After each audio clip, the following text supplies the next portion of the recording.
si es que puedes ocultar esa parte que dice dejar de compartir, si es que eso lo puedes bajar para Ay, después que yo puedan pensaba ver que bien no lo su... veía. No, no, todos lo vemos. Así que si es que le puedes poner ocultar, Ay, sí.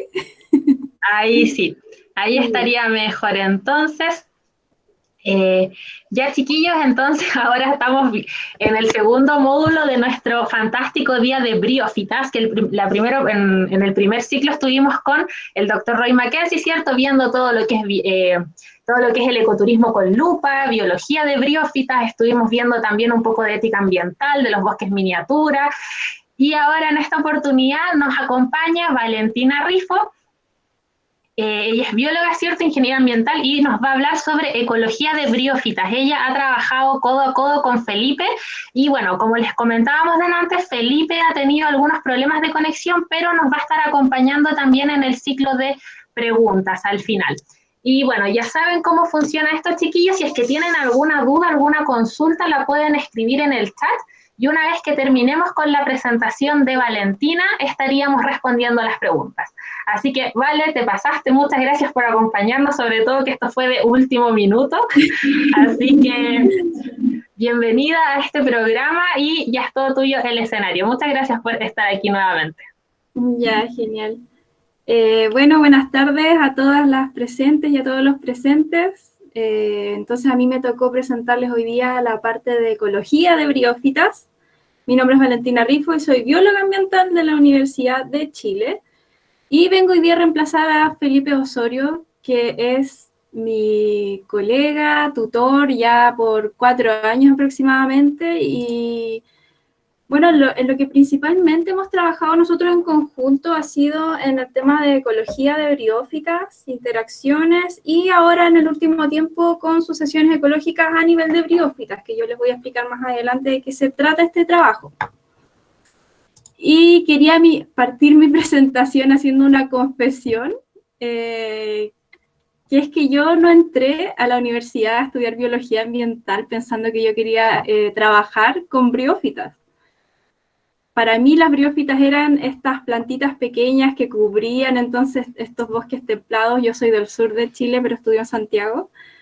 Yo solamente veía estos mini bosques de plantitas verdes, muy bonitas. Pensaba, ok, fotosíntesis, todo eso. Pero después más adelante se me abrió un mundo con el estudio de ecología, porque yo no trabajo en taxonomía en particular, sino que me he dedicado a lo que ha sido interacciones en estos últimos 4 años.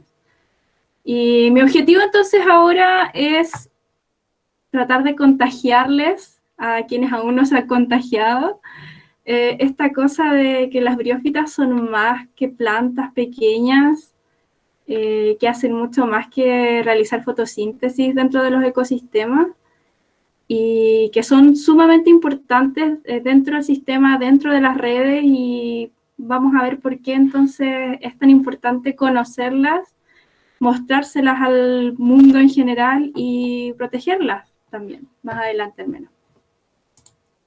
Ok, entonces anteriormente ustedes ya vieron que las briófitas son entonces estas plantas no vasculares, subdivididas en los 3 linajes de musgos, hepáticas y antocerotes, y que se diferencian entre ellos morfológica, ecológica y genéticamente. Una descripción general, pero en realidad ustedes ya vieron los detalles anteriormente. Ahora, ya a nivel ecosistémico y de forma muy general, nuevamente, los factores que determinan la presencia de este grupo de plantas en el medio ambiente son principalmente la disponibilidad de nutrientes, de agua, de sombra, y así también propiedades bióticas y abióticas del medio y factores tales como la estructura y la disponibilidad de sustratos distintos dentro de los ecosistemas. Y aquí entonces, ya para motivarnos un poquito y ver qué tan importantes son estas plantas en nuestro país, en Chile, les quería presentar los números de las especies que tenemos descritas en nuestro país hasta ahora, respecto a las que se tienen en el mundo. Entonces, en Chile tenemos un total de 890 especies de musgos, 13.000 a nivel mundial, 748 especies de hepáticas con 7.000 especies descritas a nivel mundial y 14 especies de antocerotes con 250 a nivel mundial. Entonces, es súper importante ver que dentro de Chile tenemos aproximadamente un 15 a 20% de las especies de briófitas que se pueden encontrar en el mundo. Lo cual es bastante curioso porque dentro de nuestro país son pocas las personas que nos estamos dedicando y que se han dedicado por muchos años al estudio de este grupo de plantas. Así que vamos a ver si motivamos ahora a alguien más a que entren a este mundillo. Y bueno, este grupo de plantas en nuestro país y en el mundo lo encontramos principalmente en estos ecosistemas húmedos de bosques templados o de selvas lluviosas, pero también lo podemos encontrar en otros sistemas, como por ejemplo son los bosques boreales o los sistemas mediterráneos o de la zona central, por ejemplo, de Chile. Y también no solamente los podemos encontrar colonizando sustratos naturales de los ecosistemas, como rocas o cercanías de cursos de agua o maderas, por ejemplo, sino que también en los sistemas urbanos dentro de las ciudades podemos observar a distintas especies de briófitas colonizando, por ejemplo, en estos casos, cemento. En lo personal siempre me ha gustado fijarme en eso en Santiago y ver si es que podemos encontrar briófitas allá, y en realidad sí, en los cementos y todo. Así que vemos que son un grupo de plantas súper capaces de colonizar en realidad muchos sistemas a nivel mundial, sistemas dunares, bosques de todos los tipos, y en todos los biomas podemos encontrar a las briófitas. Pero lo que principalmente nos convoca hoy día es las briófitas de Chile, y eso lo vamos a ver al final, pero ahora la distribución de las briófitas de Chile es principalmente desde el río Maule a la altura de Concepción y hasta Tierra del Fuego, la mayor diversidad, pero eso no quita que en los sistemas mediterráneos o también del norte de Chile podamos encontrar una gran diversidad de briófitas, solo que la mayor diversidad de estas se concentra en estos sistemas que son más húmedos. Ahora, la principal pregunta que nos convoca en este momento es si es que este grupo de plantas poseen alguna importancia ecológica. Ya vieron entonces al principio con el doctor Roy que tenemos entonces estas plantas simples de forma general, con ausencia de tejido diferenciado, con un ciclo de vida alternado, dominado por el gametofito fotosintético y un esporofito monoesporangiado reducido y unido al gametofito. Esa es la parte biológica y morfológica de estas plantas, pero ahora veamos a nivel ecológico qué funciones pueden cumplir. Y de forma general y a nivel mundial, entonces, tenemos que las briófitas forman parte fundamental de los ciclos de carbono, de agua y de nitrógeno. Y aquí quise destacar al muy famoso y conocido género Sphagnum, que es un importante reservorio de carbono y de agua a nivel mundial. Y también servir como sustrato para la germinación de semillas de plantas de otros grupos de plantas y servir de material de anidamiento para una amplia diversidad de mamíferos y de aves. Y aquí yo quise destacar a los muy queridísimos monito del monte y el picaflor chico Cephanoides cephanioides, y también servir de nutriente y de microhábitat favorable para una amplia diversidad de animales, entre los que destacamos aquí al oso de agua. Ahora, es importante tener en cuenta que la función ecosistémica que vaya a cumplir las briófitas dentro de los ecosistemas va a depender del estado sucesional en que se encuentra el sistema que estamos estudiando. ¿Por qué les digo esto? Porque actualmente ya no podemos considerar, por ejemplo, que todos nuestros sistemas naturales y todos nuestros bosques se encuentran en este estado maduro, intacto, sin efectos humanos dentro de ellos. Entonces es importante tener en consideración el efecto que distintas perturbaciones ambientales causadas por las personas, como por ejemplo incendios forestales o plantaciones exóticas, etcétera, estén provocando entonces en las comunidades de briófitas. Entonces, por ejemplo, cuando estamos en una etapa sucesional inicial, posterior, por ejemplo, a un incendio forestal, tenemos que las briófitas van a ser especies pioneras, que van a cambiar las condiciones del suelo, por ejemplo, entregando humedad y nutrientes para que se asenten otros grupos de plantas y facilitan el establecimiento entonces de angiospermas tempranas, de plantas pioneras de otros grupos. Y ya en una etapa clímax van a tener relaciones interespecíficas con especies claves de los bosques, con especies tanto animales como vegetales y una fuerte asociación con especies arbóreas ya establecidas. Ahora, ¿se acuerdan que al principio yo les había dicho que existían distintos factores que determinaban entonces la presencia de las briófitas dentro de los bosques? Y por ejemplo, ahí les mencioné los factores bióticos. Y aquí tenemos entonces algunos fenómenos de dispersión de las briófitas, de las plantas en general, pero que se han encontrado y que las briófitas ocurren, como por ejemplo está la epizoocoría, y ya varios estudios a nivel mundial han, por ejemplo, demostrado que distintos microartrópodos funcionan como vectores dispersores de esporas de briófitas, por lo tanto ayudan a su reproducción y las dispersan en distancias mucho más grandes que las que alcanzarían, por ejemplo, si no tuvieran estos vectores animales. Otro ejemplo súper bonito y ya con dispersión de la estructura vegetativa de las briófitas es el de esta mantis, en donde las briófitas entonces colonizan el exterior del cuerpo de estos animales y también entonces este funciona como un vector dispersor. Y también ocurre esto con arácnidos, pero este estudio no es chileno, sí es chileno. Y aquí, por ejemplo, se puede ver una estructura vegetal de briófitas que coloniza el organismo en sí, y este también está funcionando como un vector.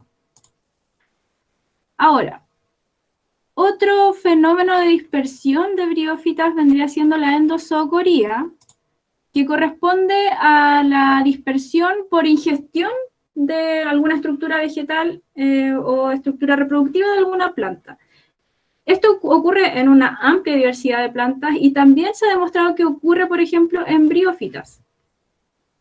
Y aquí, por ejemplo, en este estudio encontraron que ocurre entonces dispersión de briófitas por un murciélago a través de la ingesta y la eliminación de la planta del cuerpo a través de las fecas.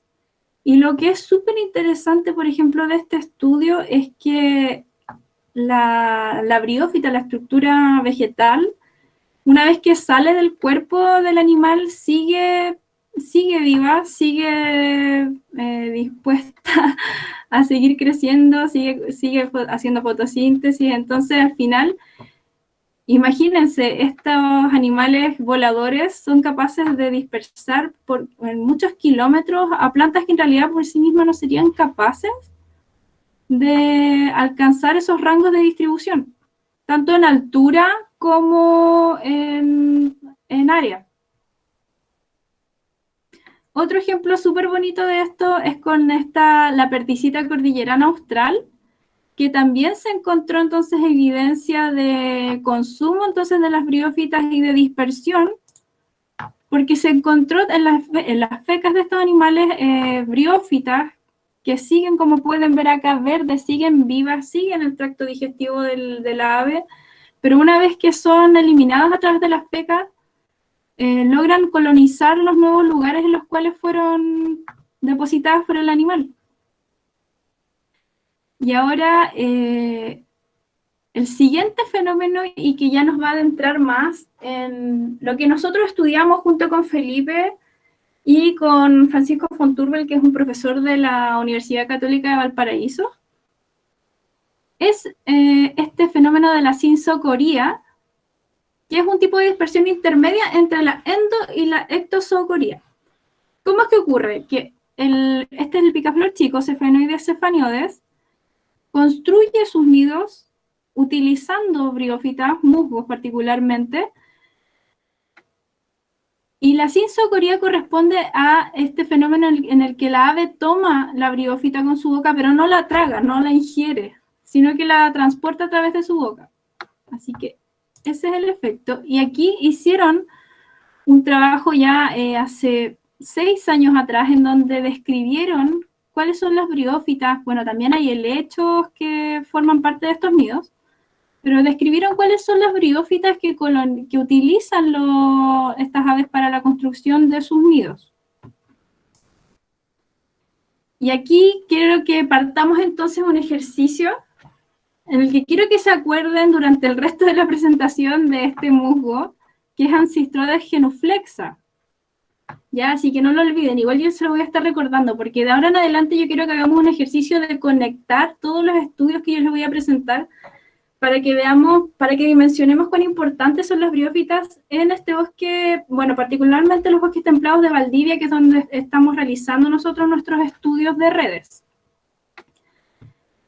Esta ave utiliza varias especies de briófitas. Weymouthia mollis y Weymouthia cuclerifolia y Ancistrodes genuflexa, las cuales son bastante fáciles de ver, las Weymouthia al menos en los bosques templados, ¿cierto?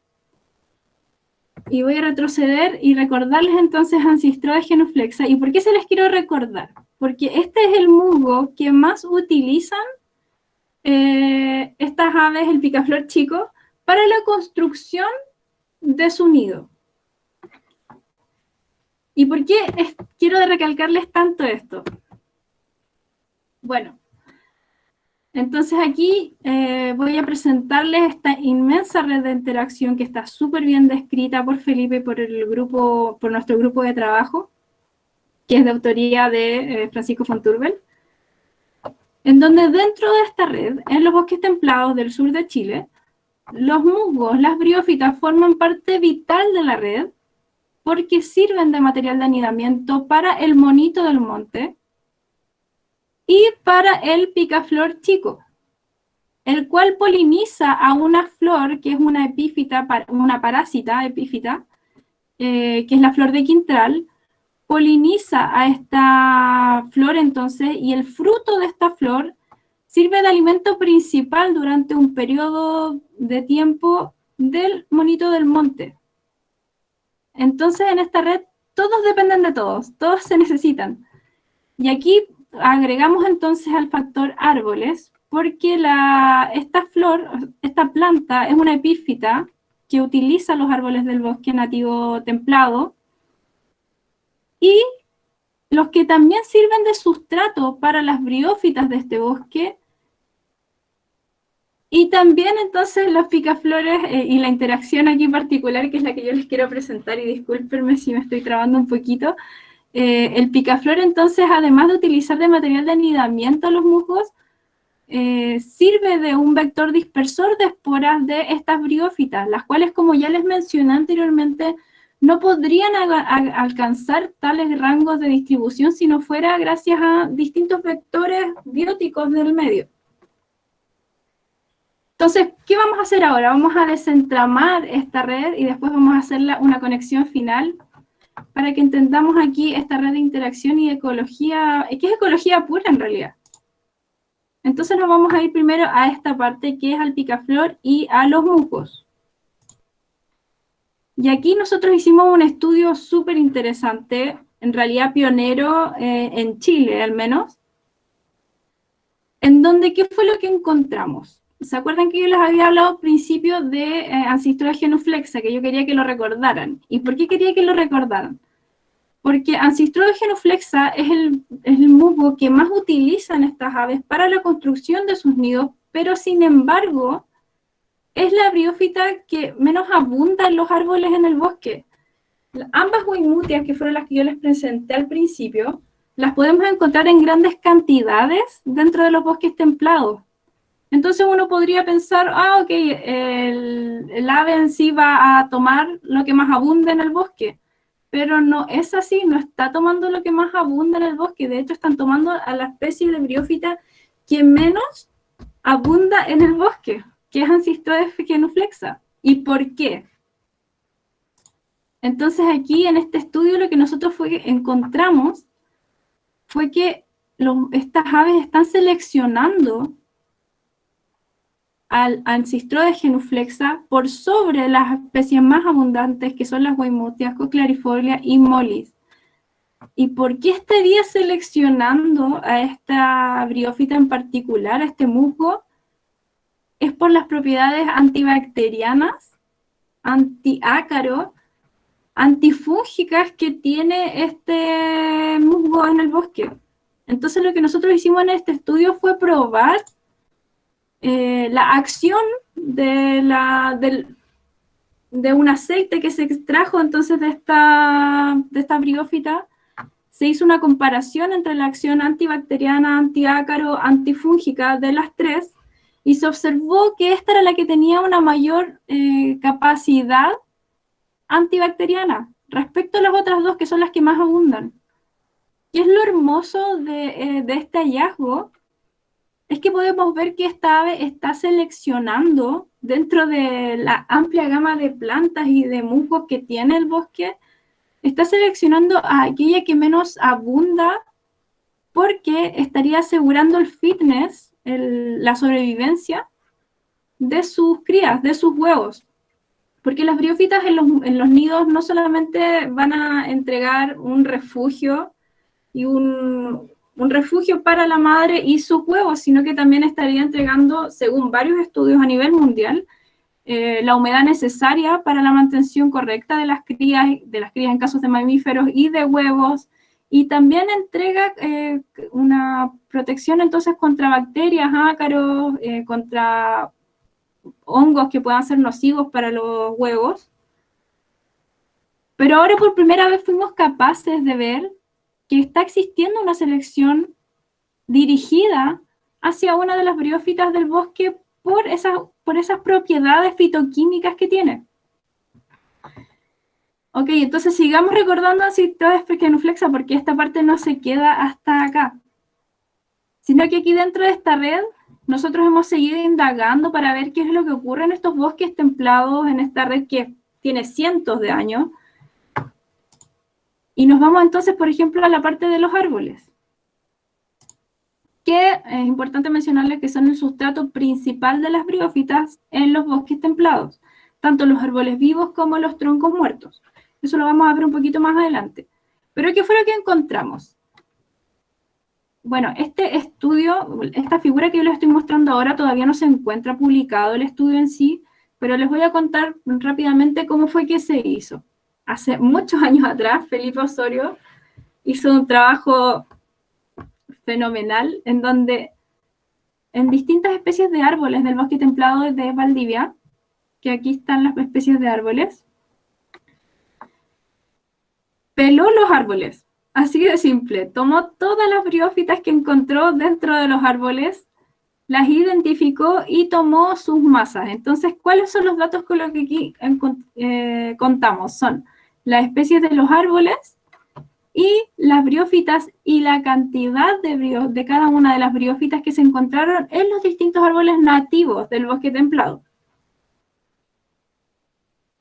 ¿Qué fue lo que se encontró acá? Que yo en lo personal lo encuentro súper interesante. Tenemos acá a las tres especies que principalmente forman parte de los nidos de los picaflor chicos: Weimuthia cochlearifolia, Weimuthia mollis y Acistroda genuflexa. Les voy a explicar un poquito de qué se trata este gráfico. Tenemos entonces acá las briófitas, acá los árboles, y cada una de estas líneas que ustedes pueden ver acá son conexiones de las briófitas a los distintos árboles. Es decir, por ejemplo, aquí a Weimuthia mollis la encontramos en estos árboles en gran cantidad y en estos árboles también. ¿Por qué les quería mostrar esta imagen? Porque a veces uno puede pensar que las plantas, o en este caso que las briófitas, se están distribuyendo de forma aleatoria dentro de los bosques, que tienen un sustrato y lo van a utilizar, y quizá en misma cantidad, o tenemos árboles nativos, y todos los árboles nativos son lo mismo, y las van a colonizar de igual manera, pero no es así. Y eso es lo que este estudio demostró. Por ejemplo, aquí Weimuthia mollis y cochlearifolia, donde Weimuthia mollis es la briófita que más abunda en el bosque templado de allí de Valdivia, pero que es la que menos utiliza el ave para la construcción de su nido. ¿Ven? Entonces yo les decía antes que nosotros vamos a ir haciendo un ejercicio de conectar la información y vamos a ordenar esa red que yo les mostré anteriormente, porque quiero que entendamos este sistema y esta red maravillosa que tenemos dentro de la selva, de la mal llamada selva valdiviana, que en realidad es el bosque templado lluvioso valdiviano, en donde, miren, ¿qué pasa acá? Weymouthia mollis ocupa un montón de árboles y es muy abundante, con una biomasa súper grande respecto a, por ejemplo, el Cistodes de genuflexa. ¿Y qué pasa con el Cistodes de genuflexa? Hay poca biomasa dentro de los árboles y solamente se conecta con 4 árboles del bosque templado. De todos los árboles que hay, solamente lo hace con 4. La podemos encontrar en 4. En realidad, todavía no sabemos por qué, así que no les podría decir ahora que es porque, quizá por el pH que pueda tener el tronco del árbol o por la dureza del árbol. En realidad todavía no sabemos qué hace que las briófitas colonicen o no un árbol o no lo hagan. Pero ¿qué es lo importante acá? Que Ancystrodes genuflexa, que es la que menos abunda, miren, la comparación de esta con Weymouthia mollis es enorme. Esta es la que podemos encontrar, siempre la vemos, de hecho yo creo que en el bosque templado todos ustedes han visto esta, que se encuentra colgando de los árboles nativos. Y Ancystrodes genuflexa hay súper poca dentro del bosque y aún así el picaflor chico está seleccionando a este musgo para la construcción de sus nidos. Entonces, por eso yo quiero que sigamos recordando, porque esto no va a quedar hasta acá, a Ancystrodes genuflexa. Y aquí, ¿qué tenemos? Para seguir hablando entonces de los árboles que forman un importante componente dentro de esta red de interacción que hay dentro del bosque templado. Es que las briófitas, y esto se ha estudiado ya en muchas partes del mundo, entonces no se van a distribuir aleatoriamente en el bosque ni en los árboles, sino que importan factores como la edad del árbol, la especie, altitud y el tamaño del dosel del árbol. Y por ejemplo, se ha descrito ya en varios estudios que las especies de briófitas que yo vaya a encontrar a esta altura de un árbol no son las mismas que yo encuentre a esta y no son las mismas que yo voy a encontrar a esta otra, por múltiples factores. Y por ejemplo aquí les presento esta figura que es de la publicación que nosotros todavía no tenemos aceptada, está ahí en pleno proceso. Pero ¿qué es lo importante acá? En las distintas especies de árboles del bosque templado, que son cada una de estas separadas por colores, realizamos un conteo entonces o una toma de datos a distintas alturas de distintas briófitas y tomamos entonces la biomasa de musgos que habían a las distintas alturas para las distintas especies de árboles. Y como pueden ver acá, a medida que uno va viendo distintas alturas, es distinta la biomasa de los musgos que nosotros podemos encontrar en los distintos árboles del bosque templado. Entonces, ¿qué nos está diciendo esto en primera instancia? Que es algo que puede ser obvio, pero siempre hay que demostrar con datos el por qué, por ejemplo, proteger a un bosque y proteger a ciertos árboles. A mayor altura, con especies de árboles más viejas, vamos a encontrar distintas especies que probablemente y distinta cantidad de briófitas. Y ya vimos en esta red por qué es tan importante encontrar a distintas briófitas en el bosque. Porque, y como yo les dije anteriormente en mi confesión, yo antes veía que todo era lo mismo. Pero no es lo mismo y no todo es igual de importante. Vimos que Ancystrodes genuflexa, que abunda muy poco dentro del bosque, es tan importante para la conservación de una especie de ave que lo utiliza para asegurar su fitness. Y entonces ahora, continuando con un estudio que busca proteger quizá a esa red que yo les presenté antes, veamos qué pasa con las briófitas cuando ocurre, por ejemplo, alguna perturbación. Porque, ¿qué es lo que ocurre? Que en los bosques templados del hemisferio sur, aquí en Sudamérica, tenemos que el cambio de uso de suelo es la principal causa de pérdida de biodiversidad a la que nos hemos enfrentado en las últimas décadas, ¿cierto? Según un estudio de Sala, que lo podría buscar después, pero no lo cité.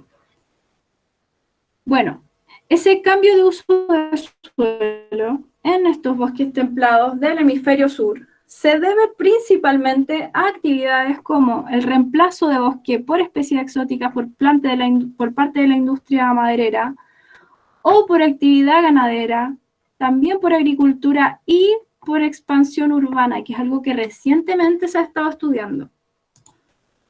Todas y cada una de estas actividades que implican un reemplazo de los ecosistemas está afectando a estos bosques templados.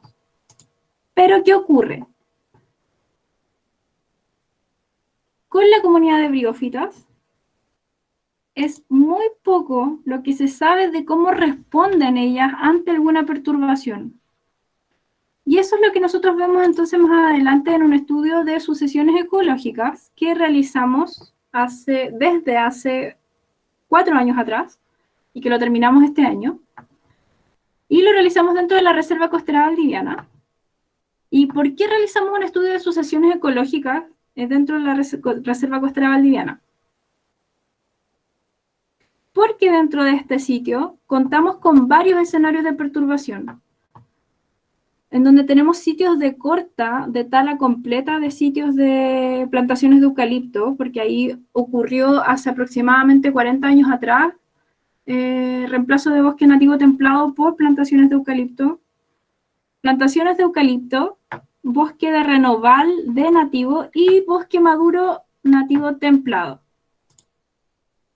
Lo que hicimos en este estudio de sucesiones ecológicas, que estoy asumiendo erróneamente que todos aquí sabemos lo que son sucesiones ecológicas, así que se los voy a explicar. ¿Se acuerdan que antes yo les presenté y voy a retroceder para asegurarme? Acá. Yo les presenté esta figura. ¿Y qué son las sucesiones ecológicas? Es el cambio, en simples palabras, es cómo responde y cómo va cambiando un ecosistema posterior a una perturbación, ya sea una perturbación natural o una perturbación antrópica. Por ejemplo, como les había mostrado antes, ante, por ejemplo, incendios forestales o ante tala de bosque, ya sea nativo o de bosque intervenido, o expansiones urbanas, etc. El punto es que lo que uno estudia en las sucesiones ecológicas es cómo se va regenerando un sistema, y sus especies vegetales y sus especies también animales. Ya. Entonces lo que nosotros hicimos hace muy poco tiempo es este estudio de sucesiones ecológicas utilizando ese gradiente que yo les presenté anteriormente dentro de la Reserva Costera Valdiviana, la que, para las personas que no sepan, se ubica en la comuna de Corral, en la región de Los Ríos, y es actualmente un área protegida privada, administrada por The Nature Conservancy, que protege cerca del 50% del bosque templado lluvioso valdiviano. Abarca una superficie aproximada de 50.500 hectáreas. Y como ya les mencioné anteriormente, dentro de la reserva, entonces, contamos con 4 escenarios con grados de perturbación. De mayor perturbación a menos perturbación, entonces, es la tala de bosque de eucalipto, la plantación de eucalipto, el bosque de renoval, que ya tiene unos cientos de años, y el bosque maduro templado.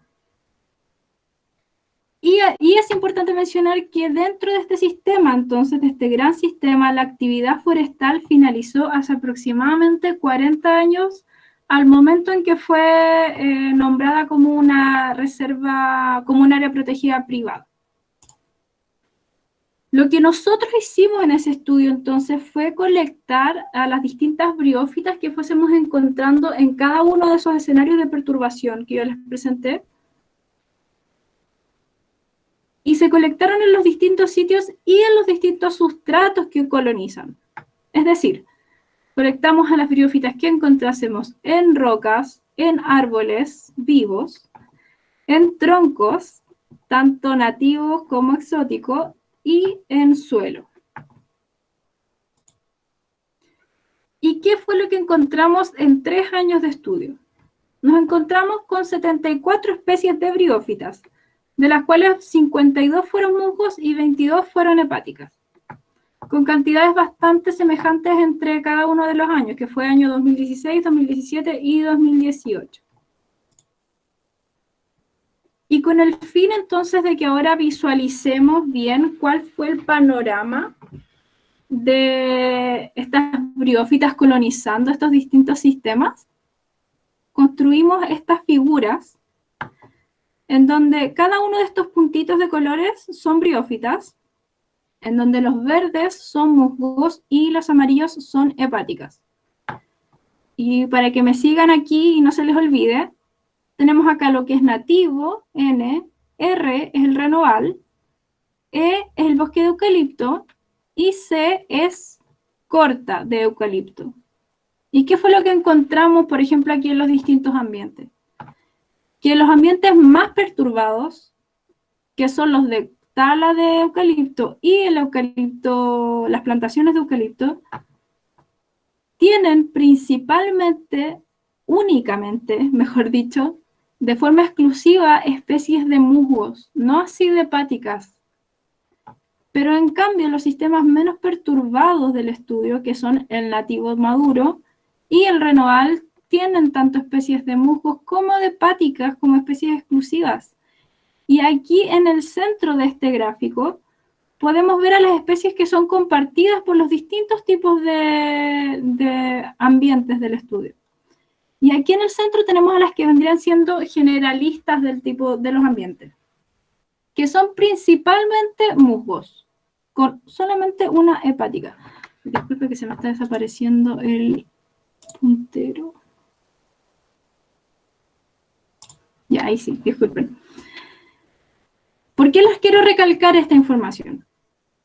Porque las briófitas, entonces, a pesar de que contienen a 3 linajes, estos linajes no se comportan de la misma manera ni responden de la misma manera a distintas perturbaciones ambientales. Aquí tenemos en los sistemas más perturbados del estudio, más dañados del estudio, que solamente tienen exclusivamente musgos. ¿Y por qué musgos principalmente? Porque los musgos son el linaje de las briófitas que aguantan condiciones más extremas. No así las hepáticas, no así los ontocerotes. Aguantan condiciones extremas, por ejemplo, de luz solar directa o de sequía prolongada. Y esas condiciones extremas nosotros las encontramos en estos sitios de eucalipto y de corta. Yo creo que muchas personas aquí nos encontramos familiarizadas con lo que provoca, por ejemplo, la tala rasa de un bosque. Se pierde el suelo nativo, se pierde el sotobosque nativo, se mueve todo el suelo. Entonces, en realidad, el daño es súper grande, pero nunca se dirige el estudio mucho hacia estas plantas, las briófitas, sino que lo que uno ve inicialmente es que cambiaron las especies de árboles o que no hay árboles. Pero eso no es todo lo que podemos encontrar en el bosque cuando ocurre, por ejemplo, una perturbación. Ahora, esta gráfica, de forma muy general, porque en realidad no es tan importante en este momento, aquí tenemos entonces la madera muerta. Estos son los sustratos del estudio. Madera muerta, suelo, madera viva y roca. ¿Qué les quiero destacar de esto? Que roca es un sustrato que no se encuentra mucho, por ejemplo, dentro de estos bosques densos de bosque templado, porque se encuentra cubierto principalmente de suelo. ¿Por qué les destaco esto? Porque, por ejemplo, en los sistemas de corta, en los sitios donde hubo tala rasa, como hubo un movimiento completo del suelo, ahí sí podemos encontrar principalmente rocas en el suelo, roca y suelo.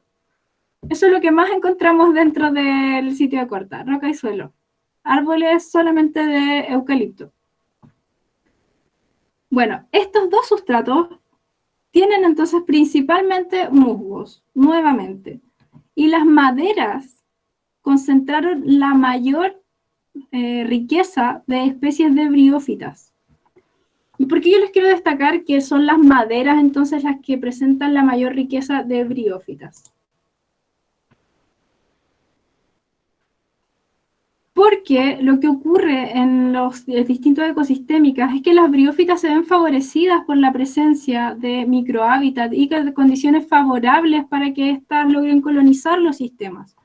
Y en los sitios de tala y de bosque de eucalipto no tenemos esas condiciones. No tenemos, por ejemplo, estos sitios que logran formar un microhábitat, porque los árboles de eucalipto no son un sustrato apto, al menos para las briófitas de este bosque templado. Probablemente en sus sistemas naturales, esos árboles de eucalipto sirven de sustrato para las briófitas de esos sistemas, pero en este sistema del bosque templado lluvioso de la selva valdiviana, no sirven de sustrato. Y yo les afirmo esto porque nosotros hicimos un estudio de 3 años consecutivos en donde revisamos entonces estas distintas condiciones ambientales de tala, de bosque renoval, de plantaciones y de bosque nativo maduro, y en ninguna de las 3 campañas del estudio encontramos ni siquiera una especie de briófita colonizando ya sea los árboles de eucalipto o los tocones, que es la madera muerta, de los eucaliptos. Y este hallazgo se apoya de evidencia que ya ha sido encontrada en otros estudios en donde se ha demostrado entonces que la deforestación tiene efectos significativos en las propiedades físicas y químicas del suelo y también así el reemplazo de bosque nativo por plantación de otras especies de árboles. Ahora, entonces, ¿qué es lo importante de esto? Y qué es lo que yo estoy trabajando en este momento, que es con perturbaciones más que nada, y el efecto de perturbaciones sobre briófitas, que es un área todavía poco estudiada de la botánica. Y es que la tala y las plantaciones de monocultivos provocan entonces pérdida de biodiversidad, no solo de árboles, sino de otras especies clave de los bosques. Y en este estudio, entonces, a nivel sucesional, que es lo que yo les explicaba antes, que es este estudio entonces de cómo se van regenerando los bosques a medida que pasa el tiempo posterior a una perturbación, recordemos que aquí teníamos un gradiente, ¿cierto?, de perturbación. ¿Qué fue lo que encontramos? Que las especies de briófitas de los sitios de tala rasa de eucalipto, con el paso de los años, se están haciendo semejantes entonces a las especies de los bosques de eucalipto, y estas a su vez se están haciendo semejantes a las especies de nativo maduro, perdón, de renoval de nativo, y estas se están haciendo semejantes a lo que vendría siendo al bosque nativo templado de allá de la selva valdiviana. Lo cual, si lo vemos de una cierta forma, es algo súper bueno, porque lo que nosotros estamos viendo, que posterior a que una plantación exótica es abandonada, ¿y qué significa que sea abandonada? Es que se deja a su suerte, ya no se sigue removiendo el suelo, sino que se deja en el sistema intacto, y dentro entonces de esos sistemas está ocurriendo una recolonización de las especies de briófitas que habían sido removidas. Una recolonización que se podría estar dando entonces por distintos vectores bióticos, y por eso yo les quise presentar anteriormente los distintos fenómenos de dispersión que se han encontrado para las briófitas, o también por viento, que son factores abióticos entonces para la dispersión de estas plantas. Y entonces estamos viendo que sí ocurre una regeneración y que podríamos quizás esperar que en unos cuantos cientos de años más estos sistemas logren regenerar a sus comunidades de briófitas y de otras plantas y quizás se vayan haciendo semejantes entonces a nuestros bosques nativos. Esto teniendo en cuenta que es un bosque abandonado.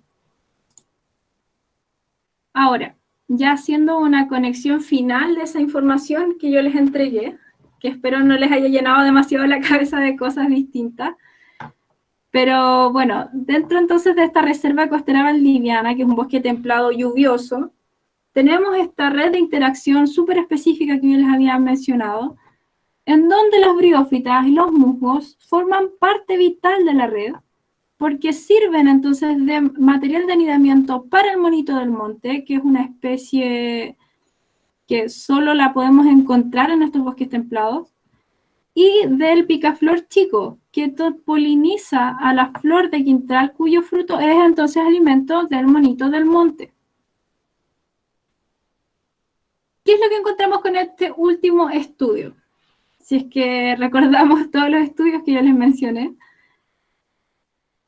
las especies que principalmente utilizó el Cephanoides cephanioides para la construcción de los nidos, en este estudio, en el estudio de sucesiones ecológicas, de perturbación de este hábitat por plantaciones, nosotros no fuimos capaces de encontrar en los hábitats más perturbados eucalipto y tala de eucalipto a la especie que principalmente forma parte de los nidos del picaflor. ¿Cuál era esa especie? Ancistrodes genuflexa, que ya sabemos que se ubican muy pocos árboles del medio, que es súper poco abundante, pero que es la que más utiliza el picaflor chico, que es muy importante en la red. Y por lo tanto, entonces, con esta perturbación, que no está muy bien estudiado, que ocurre con las plantaciones exóticas a estos niveles jerárquicos, esta perturbación entonces está poniendo en peligro a nuestra red de interacción. ¿Por qué? Porque esta perturbación entonces nos quitó árboles, nos quitó especies arbóreas y nos quitó condiciones ambientales que favorecen el establecimiento de esa especie tan importante que es Ancistrodes genuflexa. Y ahora, otra cosa importante es que nosotros, gracias a este estudio de sucesiones ecológicas, vimos que las briófitas responden a las perturbaciones. Responden a que se les quiten las especies arbóreas, responden a la entrada de luz, a la pérdida de agua, y lo hacen de manera diferencial, porque las hepáticas son mucho más sensibles a estas condiciones extremas en comparación, por ejemplo, a los musgos, que son mucho más resistentes, por ejemplo, a las sequías. Entonces proponemos que ya que encontramos que en este medio responden las briófitas, debiesen ser consideradas como potencial herramienta de bioindicadores del estado de un ecosistema. ¿Y cuál de los tres linajes debería ser utilizado, por ejemplo, como bioindicador? Nosotros creemos que los musgos. Y bueno, esa es mi presentación. Muchas gracias. Gracias, Vale, te pasaste. Fantástico todo. Ahora, si quieres, puedes dejar de compartirla. Estaba hablando con Felipe, no sé si se irá a conectar. Tienes por el momento 2 preguntas, pero agradecerte, de verdad estuvo buenísimo. El tema de los niños es maravilloso. Sí, yo estoy enamorada del tema de los niños. Yo creo que si les contara todo, me volvería loca. Ahí sí. Voy a poner mis audífonos para no hacer interferencia, que generalmente eso pasaba con ¿cómo se llama esto? Con mis audios antes. Bueno, te están diciendo pues que estuvo muy interesante todo, que muchas gracias. Gracias, súper interesante el ciclo de interacción, te pasaste, lo sé, Vale, y así sucesivamente, entonces fantástico. Bueno, también en Navarino había estado un chico trabajando con nidos, no precisamente de picaflor.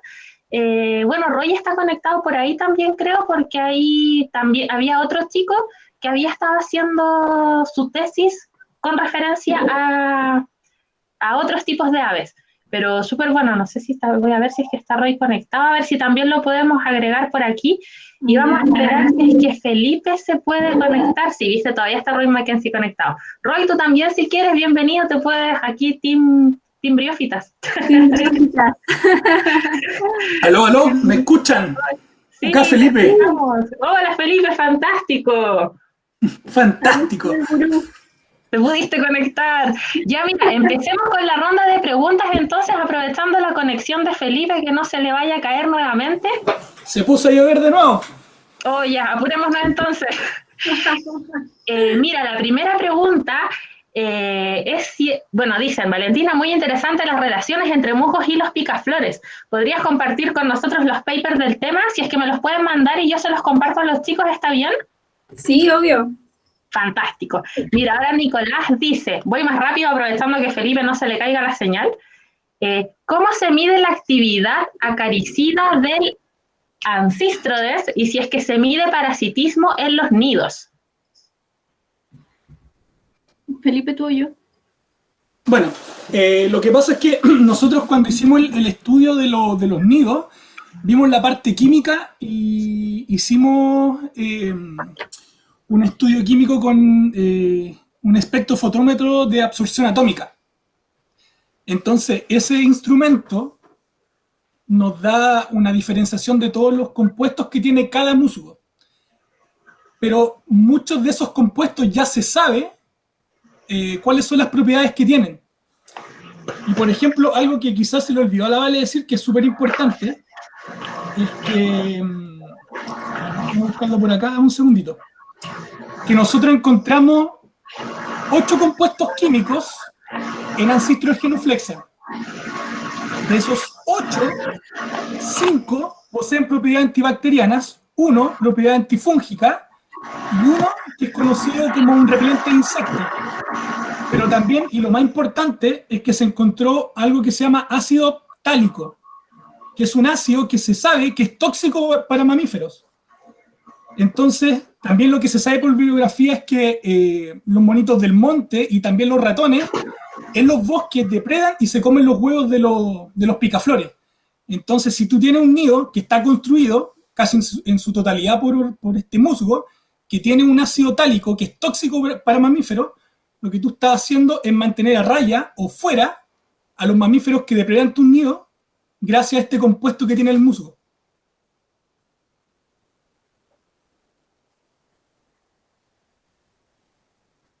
No lo escucho. ¿Aló?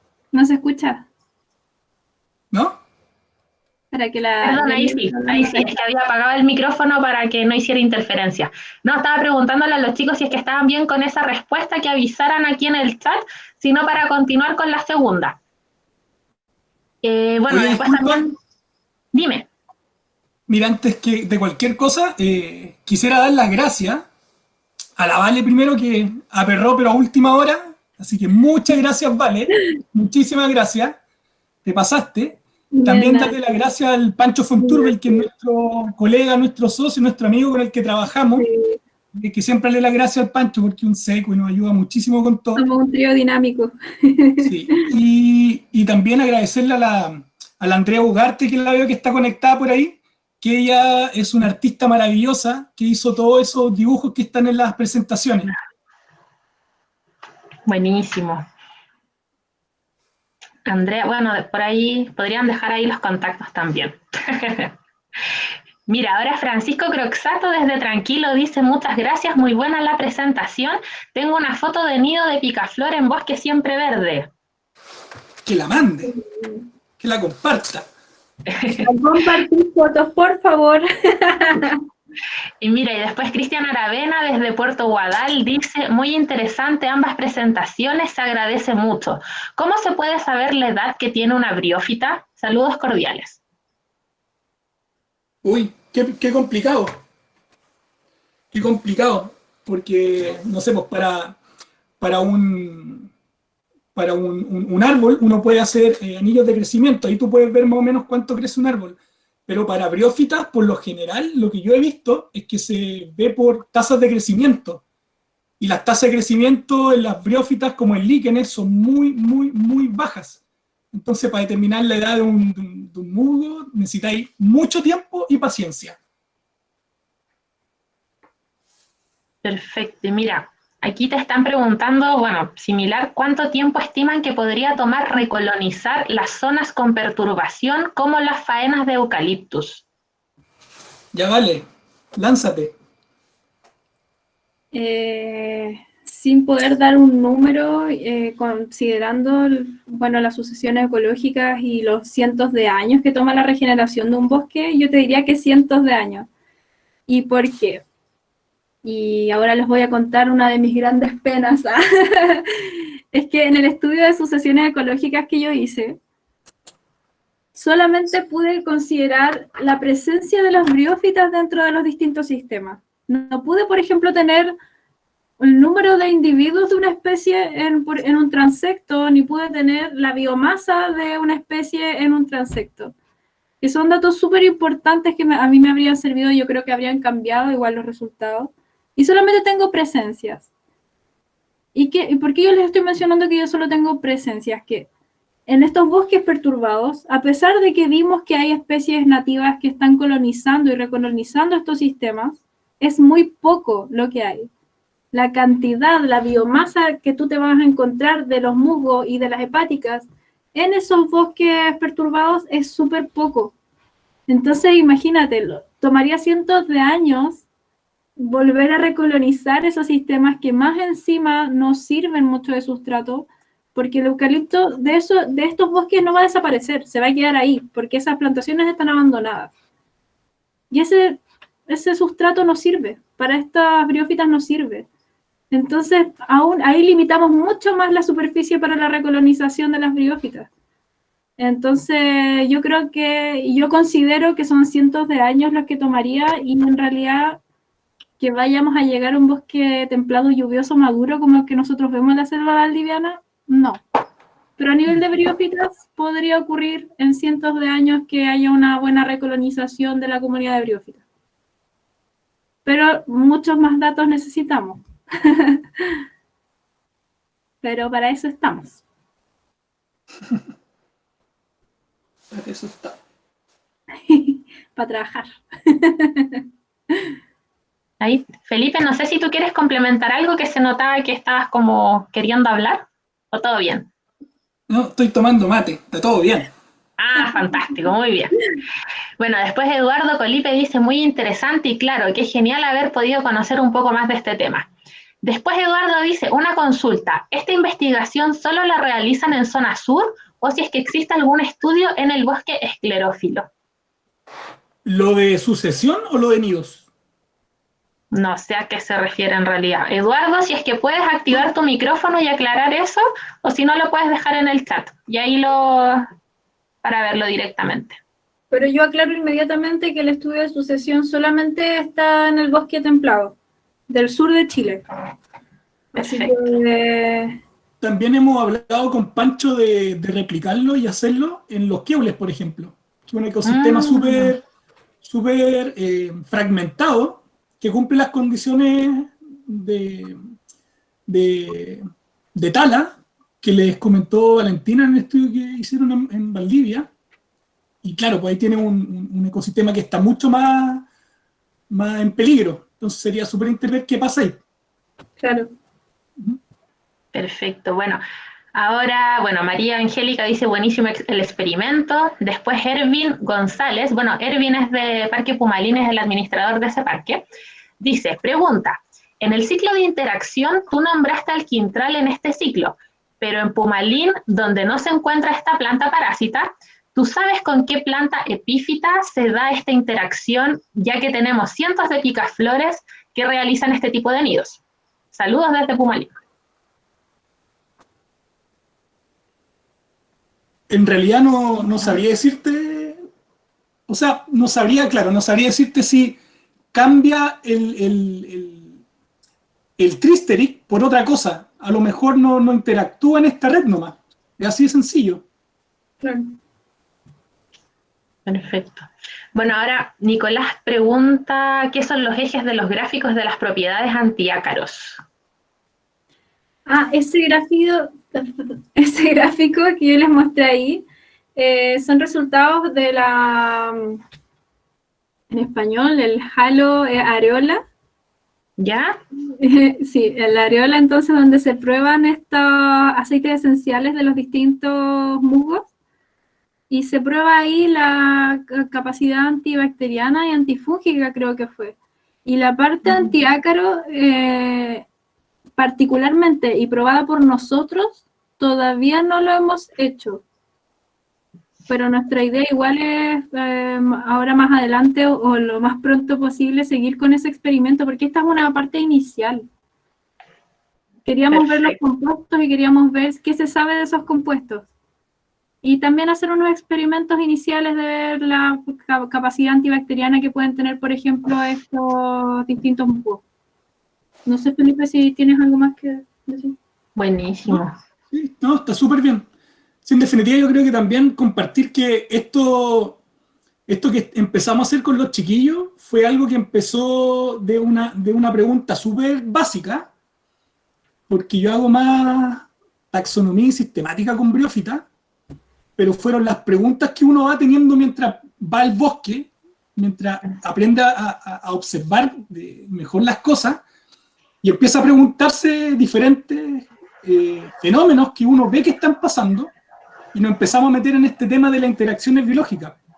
Y a mí, por lo menos, y personalmente, me tiene súper fascinado porque tú aprendes a ver el bosque de una forma muy distinta. No veo solamente las briófitas, que claramente es el tema que a mí me apasiona mucho, sino que empiezas a ver las briófitas, cómo influyen o cómo interactúan, o lo importante que son para una red completa de interacciones dentro de un bosque. Y como mostró ahí Valentina en la diapositiva, te das cuenta que si tú sacas una especie, puede generar un efecto en cadena, pero lamentable, de extinción local para muchas especies.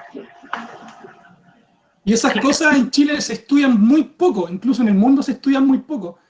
Entonces, dimos con un tema de investigación que da para mucho y súper interesante.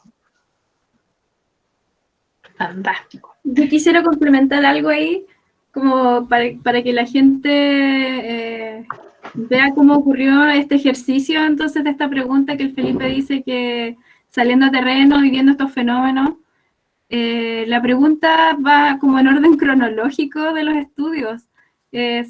Primero vemos que el picaflor utiliza tales musgos y utiliza mucho un musgo en particular. Y después en otro estudio se ve que ese musgo en los árboles es el que menos abunda, de los que más utiliza el picaflor, ¿cierto?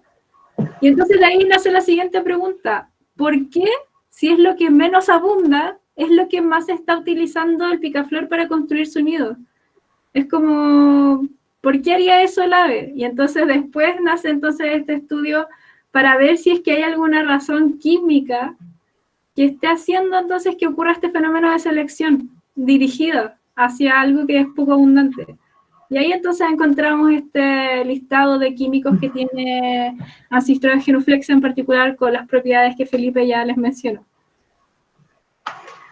Fantástico. Bueno, aquí Sarina, en relación a eso también está preguntando cuáles son las especies arbóreas que se relacionan con este musgo. Buenísimo. Mira, lo que pasa es que nosotros cuando hicimos el estudio de los árboles, como dice Valentina, fue porque nos planteamos otra pregunta. Y era, el picaflor está ocupando Ancistro en el 100% de los nidos, pero Ancistro es lo más abundante o está seleccionando. Entonces lo que hicimos fue tomar el nido como centro y tomar el primer árbol al norte, sur, este, oeste del nido. Entonces, como el estudio lo hicimos con 30 nidos, 4 por 3 son 120 árboles. Tuvimos que subir 120 árboles. Los estudios que hay en Chile están hechos con 1 y con 3 árboles. Nosotros tenemos una red. Mira, pucha, si yo te puedo... Intentemos compartir la pantalla. Ya, ¿Se voy a puede, no?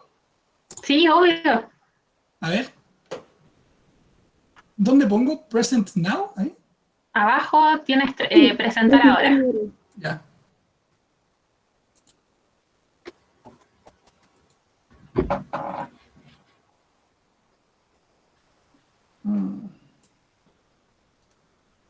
Y ahí.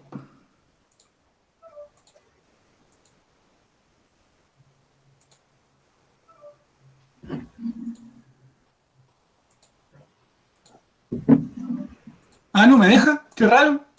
¿No? No. Deberías poder. Pero ¿qué tengo que hacer primero? Tienes que ponerle presentar ahora y le pones toda tu pantalla. Ya, a ver, dame un segundito.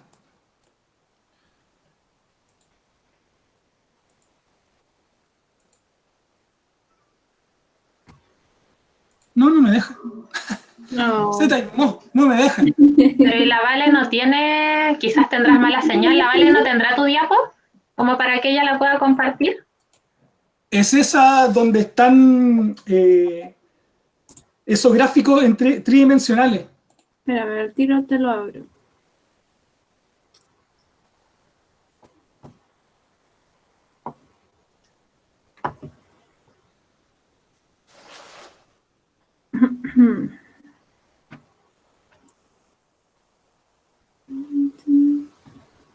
Están casi al final de la presentación. Sí, sí sé cuáles son. Está cargando. Bueno, la cosa es que al tener muchos árboles y tenemos muchos datos de especies de musgo, tenemos 19 especies de musgo. Solamente vimos musgo, no incluimos la hepática en este estudio. Versus 13 tipos de árboles. Ese. Bacán. Entonces, al tener mucho dato, lo que tenemos es que podemos modelar cómo se distribuyen las especies de briófitas en el bosque. Entonces, por ejemplo, en este gráfico tridimensional yo tomé las dos especies más abundantes, que son la Weymouth chamoyi y la Weymouth coquerifolia, donde en un eje tenemos la biomasa, en el otro eje tenemos la altura y en otro la especie, que son los 13 tipos de árboles.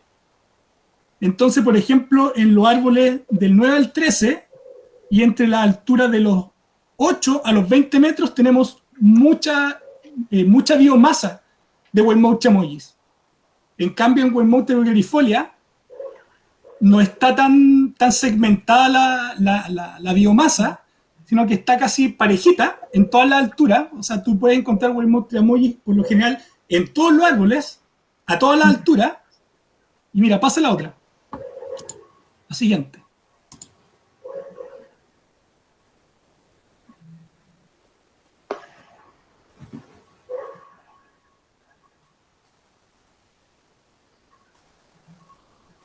Oye, también, así como dato rosa,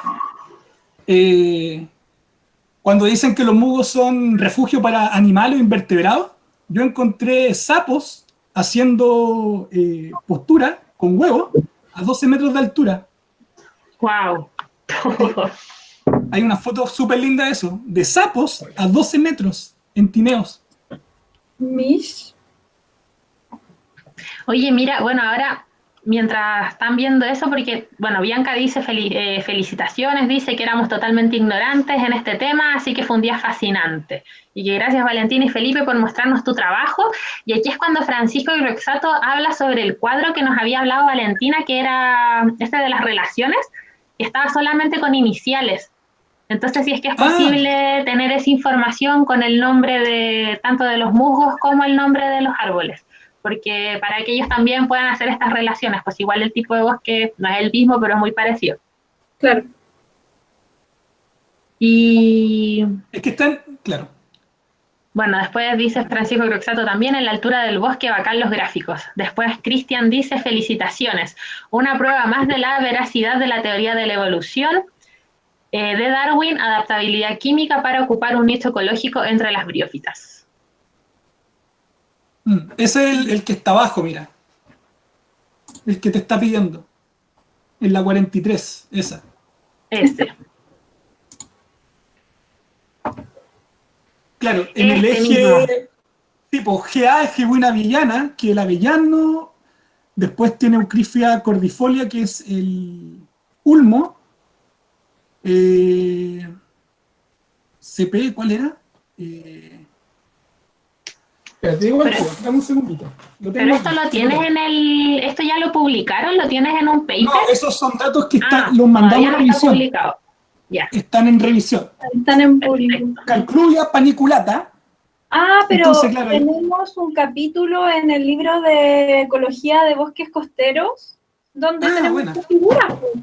Se los podemos mostrar, porque eso ya está publicado. Sí. Ya, eso, yo creo que eso es más fácil. Sí. El PDF del libro de la ecología de los bosques costeros, tenemos un capítulo de esto, de ecología briófita, donde están estos gráficos con su con el nombre de cada especie de musgo y con cada especie de árbol. Entonces ahí lo pueden buscar, más fácil. Y ahí también se tiene un resumen súper bonito de toda la red que yo les expliqué, para que la vean igual.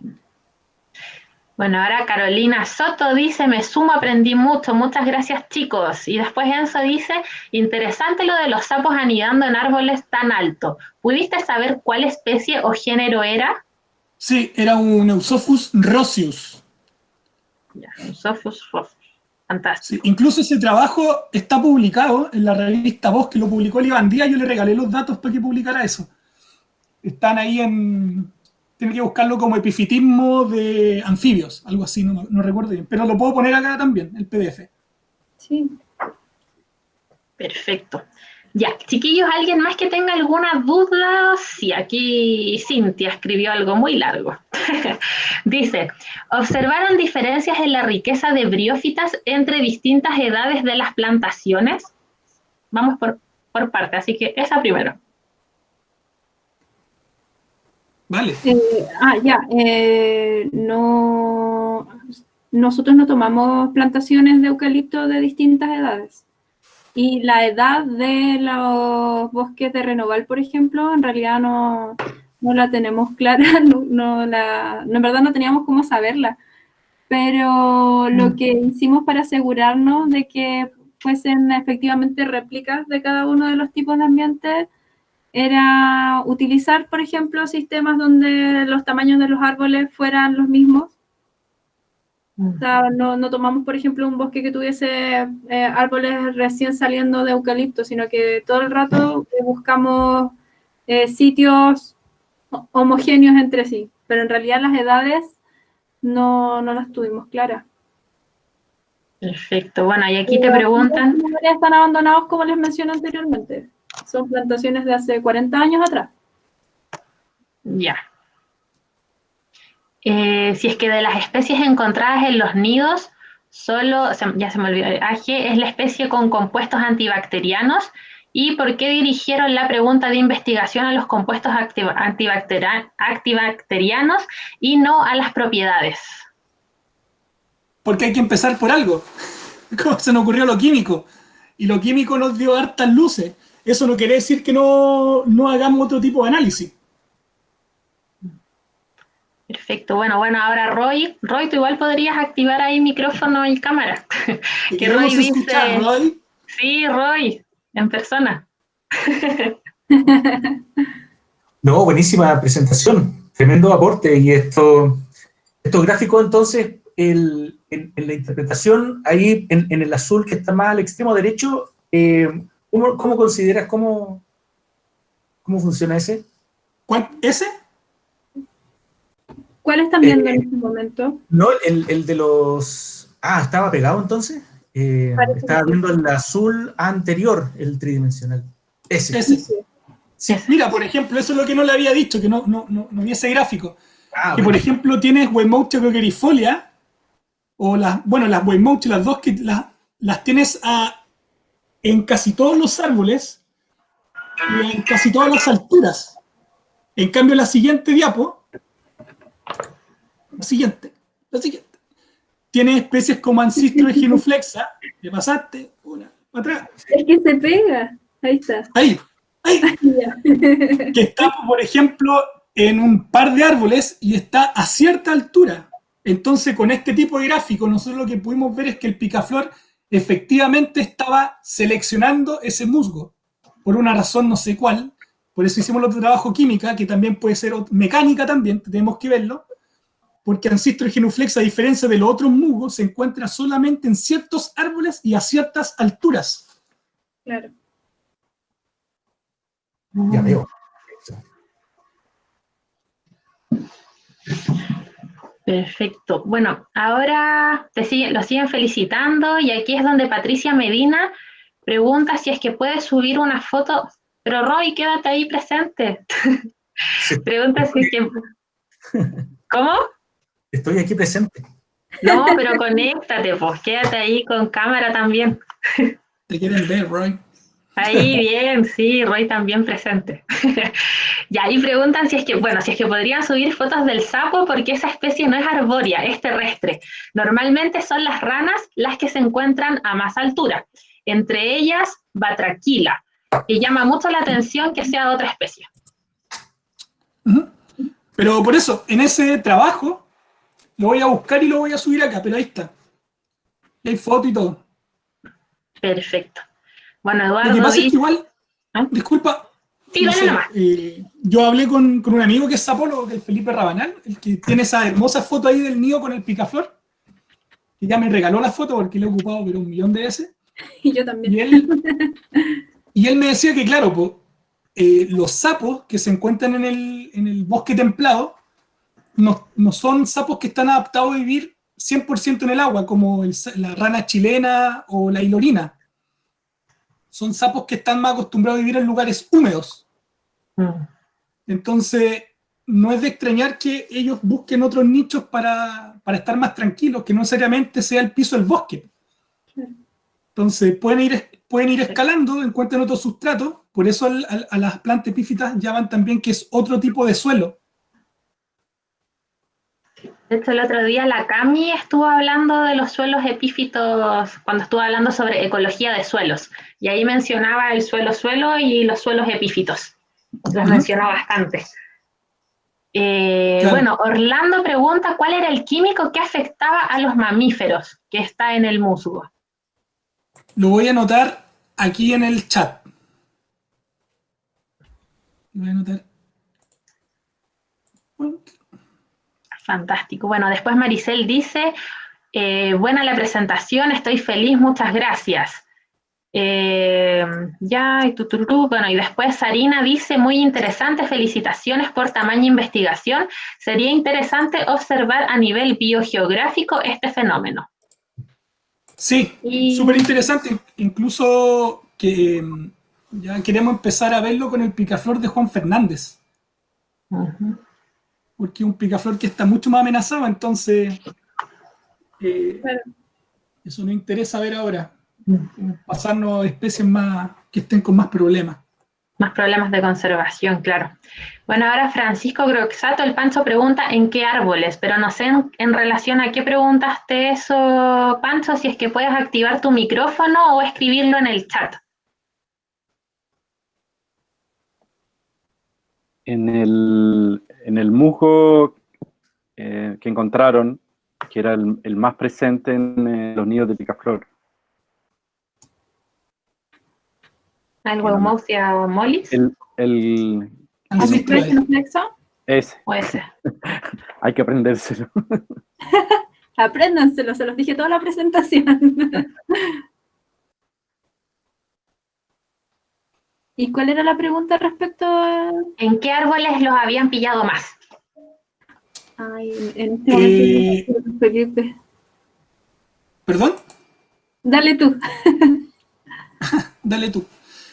El ancistro de Genuflexa, me acuerdo que lo pillamos harto en Palo Santo y en la Luma, Amomertus luma. Fueron como los que más lo encontramos. Perfecto. Bueno, ahora Janet Medina dice, buenísima presentación, datos increíbles para crear relatos para senderos de turismo de intereses especiales e incentivar la conservación de briófitas y líquenes. Me encantó, tremendo trabajo del equipo. Además, es fundamental contar con los datos empíricos que demuestran la importancia de la conservación de los distintos ecosistemas. Por ejemplo, cuando se quiere intervenir reservas o parques nacionales para manejo forestal, no se toman en cuenta la fragilidad de algunas áreas y solo se considera abrir el dosel sacando árboles malos. Gracias, chicos, un abrazo. Muchas gracias. Después, bueno, es feo que es Felipe. Después tenemos a María Angélica que dice, muchas gracias por las charlas, muy interesante, resultó... Mira, Felipe parece que se desconectó y se volvió a conectar. Ahí está, de nuevo. Y ahí está con cámara al fin, Felipe. Y bueno, Educación Científica dice, buena presentación, saludos de CFS, Chile y del Grupo de Conservación del Gato Huiña. Ah, Gato Huiña, ellos van a estar el día martes exponiendo. Y Francisco Croxato, gracias. Ambos árboles, Luma y Palo Santo, no son muy altos. Y eso, bueno, ¿alguien más, chiquillos, que tenga alguna duda, que tenga algún comentario?